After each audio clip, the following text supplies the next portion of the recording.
നമസ്കാരം. മലയാളം സിനിമാ താരങ്ങളുടെ സംഘടനയായ അമ്മയിൽ നേതൃപ്രതിസന്ധി രൂക്ഷമായി നിലനിൽക്കുകയാണ്. സുരേഷ് ഗോപിയും മുരളിയും മധുവും അടക്കമുള്ളവർ ചേർന്ന് തുടക്കമിട്ട സംഘടന ഇപ്പോൾ മലയാള സിനിമയിലെ ഏറ്റവും വലിയ കൂട്ടായ്മയാണ്. ഇന്ന് ഈ സംഘടനയ്ക്ക് ഔദ്യോഗികമായി നാഥനില്ലാത്ത അവസ്ഥയാണുള്ളത്.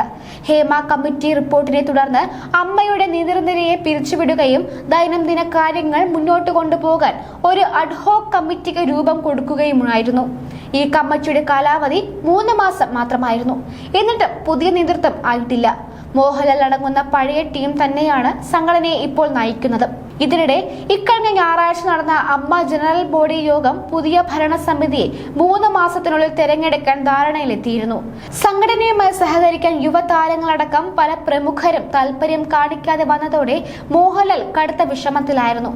ചികിത്സയുമായി ബന്ധപ്പെട്ട് മമ്മൂട്ടിയും യോഗത്തിനെത്തിയില്ല. പൃഥ്വിരാജ്, ഫഹദ് ഫാസിൽ തുടങ്ങിയ സിനിമയിൽ മാർക്കറ്റുള്ള നടന്മാർ അമ്മയുമായി സഹകരിക്കാൻ താല്പര്യം കാണിക്കാറില്ല. യോഗത്തിൽ ഇത്തരത്തിൽ പലവിധ പ്രശ്നങ്ങൾ കൊണ്ട് പ്രസിഡന്റായിരുന്ന മോഹൻലാൽ കടുത്ത അസ്വസ്ഥയിലായിരുന്നു. ഈ അസ്വസ്ഥതയും സങ്കടവും ഒരു പൊട്ടിത്തെറിയിലേക്ക് വഴിവെച്ചു. യോഗത്തിൽ കേന്ദ്രമന്ത്രി സുരേഷ് ഗോപിയും ഇക്കുറി എത്തിയിരുന്നു.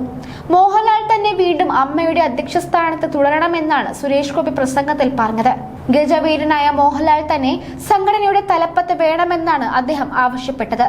ഇതിനുശേഷമാണ് നടൻ ബൈജു സന്തോഷ് പ്രസംഗിച്ചത്.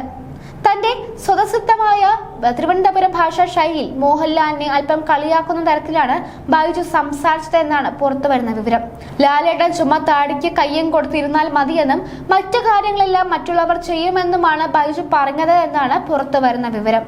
പ്രസംഗത്തിന് കൈയടിക്കാൻ തയ്യാറായിരിക്കുകയായിരുന്നു യോഗത്തിനെത്തിയവരും.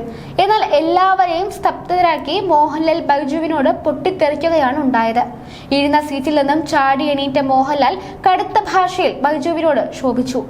തന്നെ കളിയാക്കിയെന്ന തോന്നലിലാണ് ലാൽ പൊട്ടിത്തെറിച്ചത്. കാണുന്നവർക്ക് ബൈജുവിനോട് മുൻവിരോധമുണ്ടെന്ന വിധത്തിലായിരുന്നു ലാൽ ശോഭിച്ചത്. എന്നാൽ താൻ ലാലേട്ടനെ കളിയാക്കാൻ ഉദ്ദേശിച്ചില്ലെന്ന് പറഞ്ഞ് ബൈജു ക്ഷമാപണമടക്കം നടത്തി.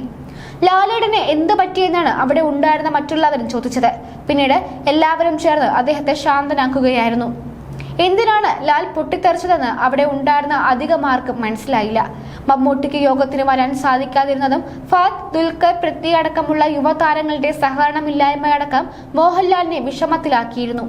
താരസംഘടനയുടെ ഭാഗമായിരുന്ന ഉണ്ണി മുകുന്ദനെ പോലുള്ളവർ വിവാദങ്ങളിൽ ചെന്ന് ചാടി. ഇതടക്കം ചില പ്രശ്നങ്ങളെല്ലാം ഓർത്താണ് ലാലേട്ടന് ദേഷ്യം പിടിച്ചതെന്നാണ് സൂചന. എങ്കിലും തീർത്തും അപ്രതീക്ഷിതമായിരുന്നു ആ പൊട്ടിത്തെറിക്കൽ. ഇതോടെ യോഗത്തിന്റെ സന്തോഷമെല്ലാം കെടുന്ന അവസ്ഥയുണ്ടായി. ലാലിനി പ്രസിഡന്റ് സ്ഥാനത്തേക്ക് മത്സരിക്കാൻ തയ്യാറാകുമോ എന്നും കണ്ടറിയേണ്ട കാര്യമാണ്. അതേസമയം വർഷങ്ങളായി സിനിമയിൽ നിൽക്കുന്ന യുവതാരങ്ങൾ സംഘടനയുമായി സഹകരിക്കണമെന്നാണ് ലാലിന്റെ ആഗ്രഹം. അതനുസരിച്ചുള്ള മാറ്റങ്ങളിലേക്ക് സംഘടന കടക്കുമെന്നാണ് സൂചനകൾ. ജനറൽ സെക്രട്ടറി സ്ഥാനത്തേക്ക് വനിതാ അംഗത്തെ കൊണ്ടുവരാനും ആലോചനയുണ്ട്. 3 മാസത്തിനകം അടുത്ത തെരഞ്ഞെടുപ്പിലേക്ക് പോകുന്ന സംഘടനയിൽ പ്രാരംഭ ചർച്ചകൾ തുടങ്ങിക്കഴിഞ്ഞു. ഞായറാഴ്ച നടന്ന പൊതുയോഗത്തിൽ പ്രസിഡന്റായി മോഹൻലാൽ തുടരണമെന്നായിരുന്നു അംഗങ്ങളുടെ പൊതുവികാരം. എന്നാൽ അത് തള്ളിക്കളഞ്ഞാണ് മോഹൻലാൽ നിലപാട് വ്യക്തമാക്കിയത്.